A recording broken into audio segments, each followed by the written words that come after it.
Hello students, चलिए start करते हैं। चैप्टर नंबर 11 कॉनिक सेक्शन का इंट्रोडक्शन पार्ट इस वीडियो में कवर करेंगे हम। तो यहाँ पे सबसे पहले हम सीखेंगे कि बेसिक जो हमारी शेप्स आती हैं कॉनिक सेक्शन के अंदर वो कौन कौन सी हैं, उनके जर्नल फॉर्मूले कौन से हैं और उनके अंदर यूज होने वाली टर्म्स हैं क्या एग्जैक्टली। फॉर्मूले से ज़्यादा वो मतलब मत रखो, फॉर्मूले तो लर्न हो जाते हैं, बट मेन जो ऑब्जेक्टिव है हमारा उन शेप्स के बारे में पढ़ना, वो होती क्या है, कैसे हम आइडेंटिफाई करेंगे और उनके अंदर जो भी टर्म यूज होने वाली है वो क्या क्या होती हैं, वो सब चीज़ें हम यहाँ पे कवर करेंगे। अब सबसे पहले मैं अगर बात करूँ कॉनिक सेक्शन का मतलब क्या होता है। कॉनिक सेक्शन का मतलब होता है कर्ड सेक्शन। कर्ड शेप जो बनी हुई होती हैं उनको हम कॉनिक सेक्शन के अंदर रखते हैं। अब देखो यहाँ पे कॉनिक सेक्शन के अंदर जो हमारी जो शेप्स आती हैं वो क्या आती हैं। एक तो सर्कल आती है, सर्कल के बारे में आपने क्लास 10th के अंदर पढ़ा है। एक आती है हमारे पास पैराबोला। पैराबोला के बारे में आपने अभी बहुत कम पढ़ा होगा, कभी सुना होगा, वो भी देख लेंगे अभी। एक आती है हमारे पास इलिप्स और एक आती है हाइपरबोला।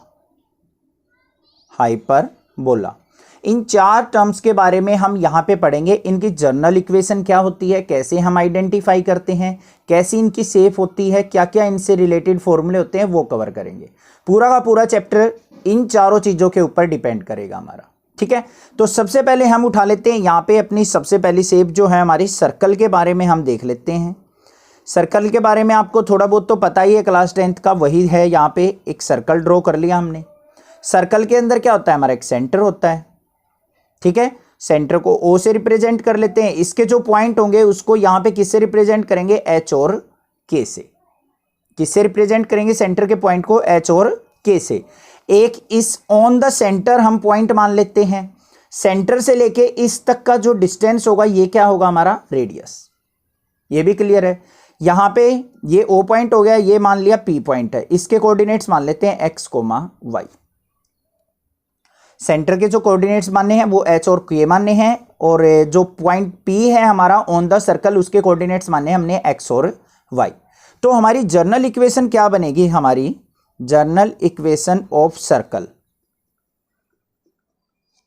क्या होती है, एक्स माइनस एच का whole square plus y minus k का whole square as equal to किसके होती है, आर स्क्वायर, ठीक है। अब ये सोचोगे कि सर ये कैसे बनी।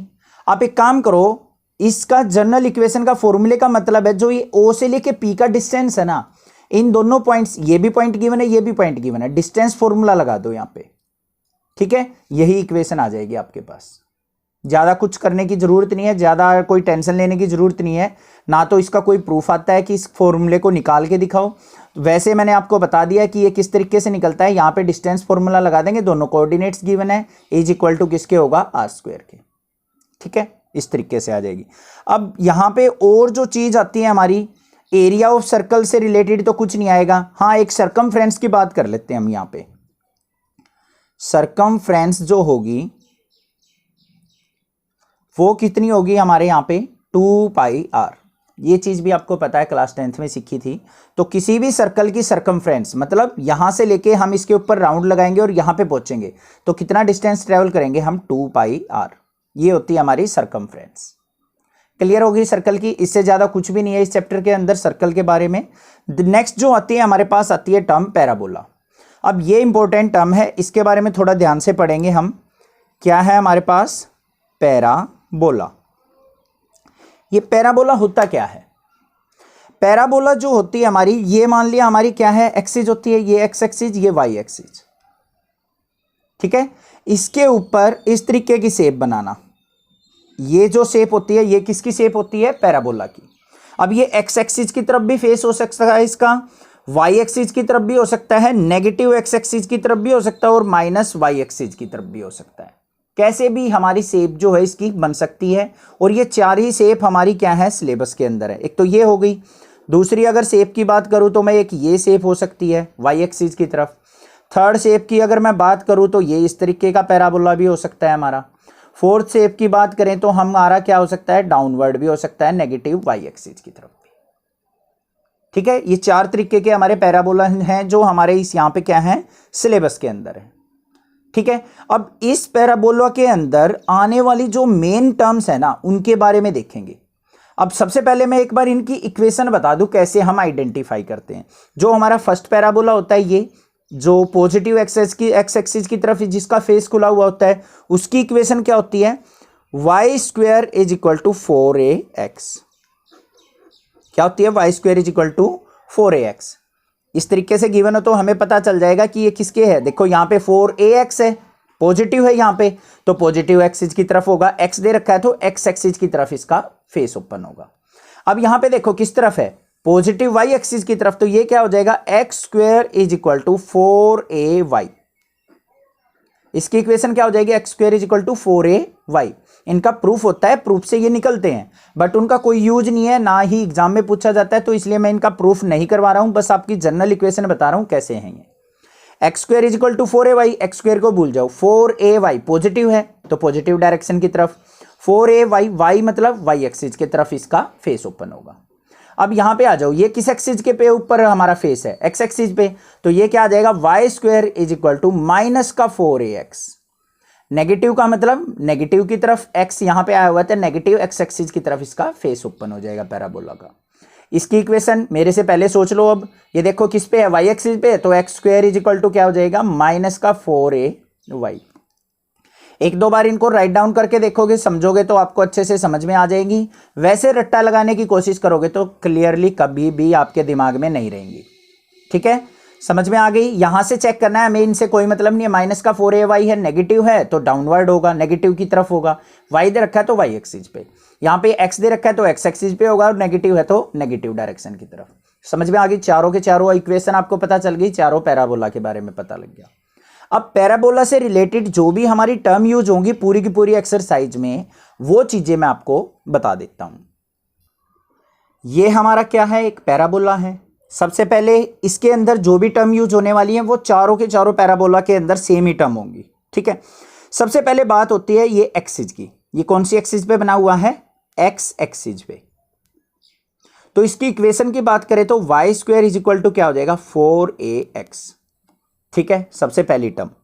उसके बाद आता है फोकस। फोकस क्या चीज होता है, फोकस एक पॉइंट होता है जो कि कर्व के अंदर होता है। अब जैसे ये एक्स एक्सिस की तरफ फेस है इसका, तो इसके अंदर होगा।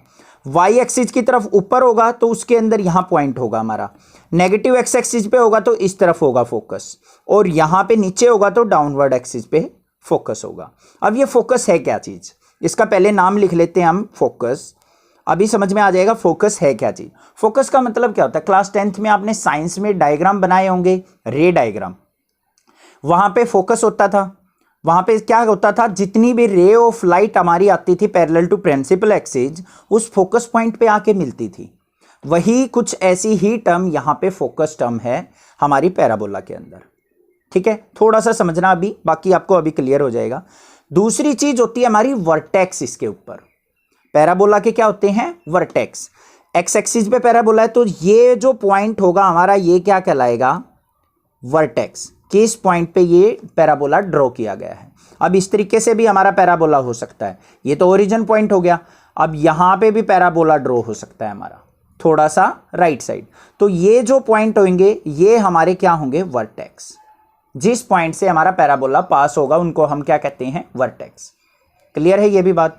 अब बात आती है हमारी एक डायरेक्ट्रिक्स की। क्या होती है, डायरेक्ट्रिक्स। ध्यान से सुनना, डायरेक्ट्रिक्स क्या चीज है। डायरेक्ट्रिक्स क्या होती है, एक पैरेलल स्ट्रेट लाइन होती है, fix line, parallel to axis के। अब जैसे ये एक्स एक्सिस पे बना हुआ है तो वाई एक्सिस के पैरेलल होगी, इसको कहेंगे हम डायरेक्ट्रिक्स। क्या कहेंगे, डायरेक्ट्रिक्स। अब ये देखो ये पॉजिटिव एक्सिस की तरफ बना हुआ है तो ये क्या हो जाएगा, x is equal to minus a, क्या हो गई, इक्वेशन हो गई इस डायरेक्ट्रिक्स की। होता क्या है, डायरेक्ट्रिक्स से अगर हम कोई भी पैराबोला के ऊपर लाइन ड्रॉ करते हैं, ये लाइन ड्रॉ कर दी, यहां से ये लाइन ड्रॉ कर दी, यहां से ये लाइन ड्रॉ कर दी, इस तरीके से देखो मैं कैसे ड्रॉ कर रहा हूं। तो इन पॉइंट से जहां पे भी ये पैराबोला पे टकराती हैं, ये डायरेक्टली सारी की सारी रेज कहां पे मिलती हैं, जाके फोकस के ऊपर मिल जाती हैं। और होता क्या है, डायरेक्ट्रिक्स से पैराबोला तक जो भी इस लाइन की लेंथ है, ये वाली लेंथ देखो, ये वाली लेंथ, इस लेंथ के हमेशा इक्वल होगी। इस वाली, ये वाली लाइन इसके इक्वल होगी, ये वाली इसके इक्वल होगी, और ये वाली जो है इसके इक्वल होगी, ये वाली इस लाइन के इक्वल होगी। ये चीज होती है डायरेक्ट्रिक। डायरेक्ट्रिक से पैराबोला पे जो भी लाइन आती है हमारी, और फिर पैराबोला से फोकस पे जो लाइन जाती है, उनकी लेंथ हमेशा क्या होती है? इक्वल। कहने का मतलब ये है। अब यहां पे अगर मैं बात करूं, ये मान लिया हमारा क्या है? ए पॉइंट, ये मान लिया बी पॉइंट है, और ये मान लिया एफ पॉइंट है। तो इसका मतलब क्या है? A b equal to b f होगा। A b is equal to किसके होगा? बी एफ के। तो जिस भी पॉइंट पे सारी की सारी रे मिल रही है, वो क्या होगा? हमारा फोकस पॉइंट। और जहां से हमारी पॉइंट स्टार्ट होंगे उसको क्या कहते हैं? डायरेक्ट्रिक्स या फिर फिक्स लाइन। ये फिक्स लाइन इतनी डिस्टेंस पे होती है कि ये डिस्टेंस और ये डिस्टेंस इक्वल हो जाए। समझ में आ गई बात क्लियरली? ठीक है, बाकी क्वेश्चंस करेंगे वहां से और अच्छे से क्लियर हो जाएगा, बस थोड़ा सा कंसेप्ट समझो बस। उसके बाद जो आती है नेक्स्ट टर्म हमारी, वो आती है लेटस रेक्टम की। Latus rectum. लेटस रेक्टम जो होता है हमारा, जो फोकस पॉइंट होता है ना, उससे पास होने वाली एक स्ट्रेट लाइन होती है हमारी लेटस रेक्टम, जो एक तरीके की कोड होती है किसकी? पैराबोला की। कोड का आपको पता है, जैसे ये सर्कल है, इसकी कोड क्या होती है? इस पॉइंट से इस पॉइंट को ज्वाइन करने वाली लाइन कोड कहलाती है। तो ऐसे ही पैराबोला से पैराबोला के ऊपर फोकस से पास होने वाली लाइन को हम क्या कहते हैं? लेटस रेक्टम कहते हैं। समझ में आई बात? ये हमारा पॉइंट बी था, ये मान लिया सी पॉइंट है। तो लेंथ ऑफ बीसी, बीसी जो होगा वो क्या कहलाएगा? Latus rectum of a parabola. और ये किसके इक्वल होता है हमारा? Length of latus rectum 4a के इक्वल होता है। किसके इक्वल होता है? 4a के। देखो इक्वेशन क्या होती है? Y square is equal to 4ax। तो ये जो 4a होता है, ये क्या होता है हमारा? लेटस रेक्टम ऑफ पैराबोला होता है। ये जो लेंथ होती है ऊपर वाली, ये 2a होती है, नीचे वाली भी क्या होती है हमारी? 2a। अब यहां पे इस फिगर की बात करूं मैं, तो यहां पे क्या होगा? B F is equal to F C is equal to 2a। और जो हमारी बी सी होगी वो किसके इक्वल हो जाएगी? 4a के। समझ में आ गई बात या नहीं आ गई? क्लियर है? यहां तक ये चीजें तो क्लियर हो गई होंगी, आपको कोई भी दिक्कत नहीं होगी। ठीक है, नेक्स्ट जो हमारी जो फिगर आती है वो आती है इलिप्स। इलिप्स के बारे में और देखते हैं हम क्या है। इलिप्स की सबसे पहले हम शेप की बात करेंगे। इलिप्स होती क्या है? कैसी दिखती है? जैसे एग होता है ना हमारा, वो क्या होता है? इलिप्स शेप में होता है। कैसे होता है एग हमारा? ये हमारी क्या हो गई? एक्स एक्सिस, ये हमारी होगी वाई एक्सिस। तो अगर मैं इलिप्स की बात करूं तो कुछ इस तरीके से हमारी क्या होती है? इलिप्स बनती है। बन गई। सर्कल को थोड़ा सा प्रेस कर दो तो वो क्या बनेगी? हमारी इलिप्टिकल शेप होगी, इलिप्स शेप। तो ये हमारी क्या बन गई? इलिप्स। ये हमारा ओरिजिन पॉइंट होता है, ये एक्स एक्सिस होगी, ये वाई एक्सिस होगी। अब इसके अंदर समझने वाली दो तीन चीजें हैं, ध्यान से समझना। वो हैं क्या? मोस्ट इंपॉर्टेंट चीज है वही। सबसे पहली चीज आती है हमारी एक्सिस। जो भी ये लॉन्गेस्ट एक्सिस होती है, इसको बोलते हैं हम मेजर एक्सिस। मेजर एक्सिस, जिसके अलोंग भी ये बना हुआ हो, जिस तरफ भी आपको लेंथ लंबी लग रही है, वो क्या होती है? Major axis. और ये वाली क्या होती है? हमारी माइनर एक्सिस। ये मेजर एक्सिस होती है, ये क्या होती है? हमारी माइनर एक्सिस। इसकी शेप दूसरे टाइप से भी हो सकती है, ऐसे भी हो सकती है। ये वाई एक्सिस के अलोंग भी बना हुआ हो सकता है, ऐसे इस तरीके से। ये नहीं सोचना कि एक्स एक्सिस के अलोंग ही होना चाहिए। अब इसके अंदर ये मेजर एक्सिस हो जाएगी और ये क्या हो जाएगी? Minor axis. समझ में आ गई बात? माइनर से मतलब छोटी एक्सिस, मेजर से मतलब बड़ी एक्सिस ऑफ इलिप्स। क्लियर है यहां तक? अब उसके बाद अगर मैं बात करूं तो ध्यान से देखो, यहां से लेके यहां तक ये जो शेप बनी हुई है पैराबोला की बनी हुई है। इस तरफ की बात करूं तो ये भी हमारा क्या है? पैराबोला बना हुआ है। तो दोनों के अंदर क्या होगा? अंदर की तरफ फोकस होता है। ये इस वाले पैराबोला का फोकस, इस वाले पैराबोला का फोकस ये। तो इसको मान लेते हैं हम F1, इसको मान लेते हैं F2। क्लियर है? कोई दिक्कत नहीं है। अब इसके बाद आती है यहां पे एक टर्म होती है, जो हमारा ये सेंटर है, सेंटर से यहां तक का डिस्टेंस, इसको हम एज्यूम करते हैं A। और यहां से लेके यहां तक का जितनी भी ये डिस्टेंस है, ये इसको एज्यूम करते हैं हम B। इसके बेसिस पे इलिप्स की एक जनरल इक्वेशन लिखी जाती है। वो क्या होती है हमारी? जनरल इक्वेशन जो होती है इलिप्स की, वो होती है हमारी x square by a square plus y square by b square is equal to 1। ये होती है हमारी जर्नल इक्वेशन ऑफ इलिप्स। इसमें देखो एक्स स्क्वेयर एक्स एक्सिस के लॉन्ग डिस्टेंस क्या है हमारा ए, तो ए स्क्वेयर, वाई एक्सिस के लॉन्ग ये वर्टिकल डिस्टेंस है बी, तो b square is equal to 1। ये होती है जर्नल इक्वेशन ऑफ इलिप्स। अगर इसकी जर्नल इक्वेशन की बात करें हम, तो ये डिस्टेंस क्या हो जाएगा हमारा एक्स एक्सिस के अलोंग। यहाँ पे अब देखो मेजर जो डिस्टेंस होता है उसको ए से लेते हैं, तो ये हमारा क्या हो जाएगा ए, ये हो जाएगा बी। तो इक्वेशन चेंज हो जाएगी x square by b square plus y square by a square is equal to 1। ये वाई एक्सिस के अलोंग बना हुआ था, तो इसकी इक्वेशन ये होगी, एक्स एक्सिस के अलोंग है तो ये होगी। अब यहां से जो सेंटर होता है हमारा, सेंटर से लेके फोकस तक का डिस्टेंस जो होता है उसको किससे रिप्रेजेंट करते हैं हम, सी से रिप्रेजेंट किया जाता है। सेंटर से लेके फोकस तक का जो डिस्टेंस होता है उसको सी से रिप्रेजेंट करते हैं, और सी स्क्वायर जो होता है वो किसके इक्वल होता है, a square minus b square. किसके अंदर, इलिप्स के अंदर। ये चीज ध्यान रखना, इलिप्स के अंदर सी स्क्वायर किसके इक्वल होगा, ए स्क्वायर माइनस बी स्क्वायर। और सी होता क्या है, सेंटर से लेके फोकस तक का डिस्टेंस।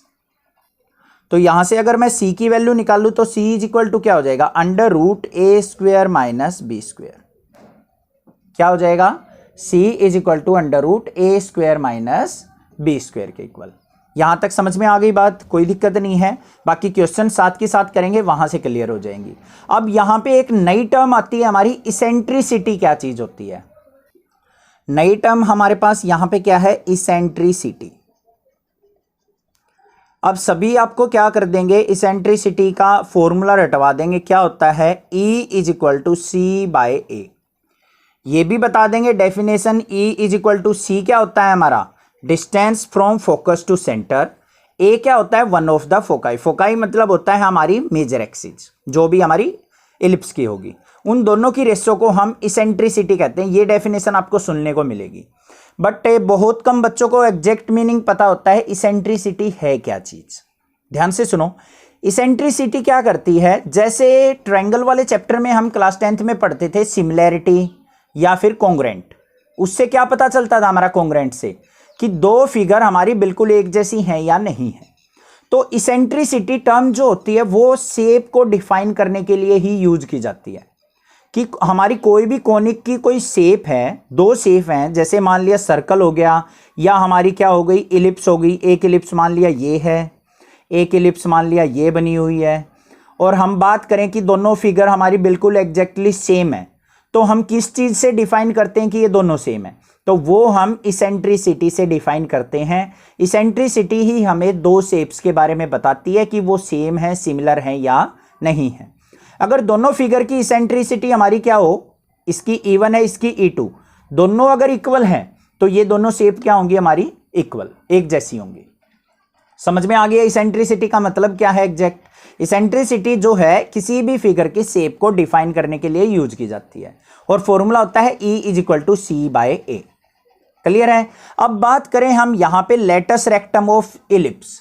लास्ट टर्म जो है इसके अंदर इलिप्स के बारे में, वो लेटस रेक्टम की है।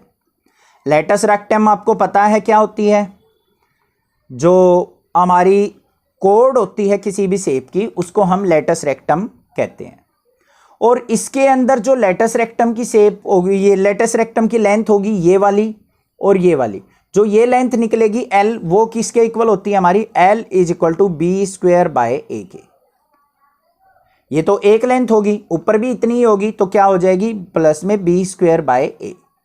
हाफ की बी स्क्वायर बाय ए होती है, ऊपर वाले हाफ की बी स्क्वायर बाय ए, दोनों को ऐड करेंगे तो क्या हो जाएगा, 2b square by a, length of latus rectum of ellipse. ये भी समझ में आ गई, क्लियर है, कोई दिक्कत नहीं है, फॉर्मूला अच्छे से पता लग गया होगा। लास्ट जो हमारी शेप आती है इसके अंदर, वो आती है हमारी हाइपरबोला। हाइपरबोला के बारे में देखते हैं अब हम। तो सबसे पहले हम हाइपरबोला की शेप की बात करेंगे। हाइपरबोला की शेप क्या होती है, हाइपरबोला कुछ कुछ हमारा रिलेटेड है पैराबोला से। तो मान लिया यहां पे देखो, एक इक्वेशन मान लिया पैराबोला की ये है, ठीक है, तो इसके अपोजिट एक और ऐसे ही पैराबोला की शेप बन जाएगी, तो इस दोनों कंबाइंड फिगर को हम क्या बोलते हैं, पैराबोला। अब ये क्या होता है हमारा वर्टेक्स, ये पॉजिटिव एक्स एक्सिस की तरफ है, a, 0 इसके पॉइंट होंगे, ये नेगेटिव पे है तो इसके पॉइंट क्या होंगे, माइनस का a,0। ये जो हमारी शेप होगी ये किसकी होगी, हाइपरबोला की। ये एक्स एक्सिस पे बना हुआ है, वाई एक्सिस पे भी ऐसे बना हुआ हो सकता है हमारा, इस तरीके से और इस तरीके से। अब इसकी जनरल इक्वेशन की अगर मैं बात करूं तो क्या होती है हमारी, यहां पे इसकी बात करेंगे तो x square by a square, जो इलिप्स की होती है वही, बस यहां पे नेगेटिव आ जाएगा, माइनस में y square by b square is equal to 1। ठीक है, इसके पॉइंट्स की बात करें तो ये वर्टेक्स जो होंगे वो क्या होंगे, 0,a होंगे, वाई एक्सिस पे तो वाई की वैल्यू होगी। ये जो पॉइंट होंगे 0,-a होंगे। और इसकी इक्वेशन की बात करें तो क्या हो जाएगा, y square by a square minus में x square by b square is equal to 1 के।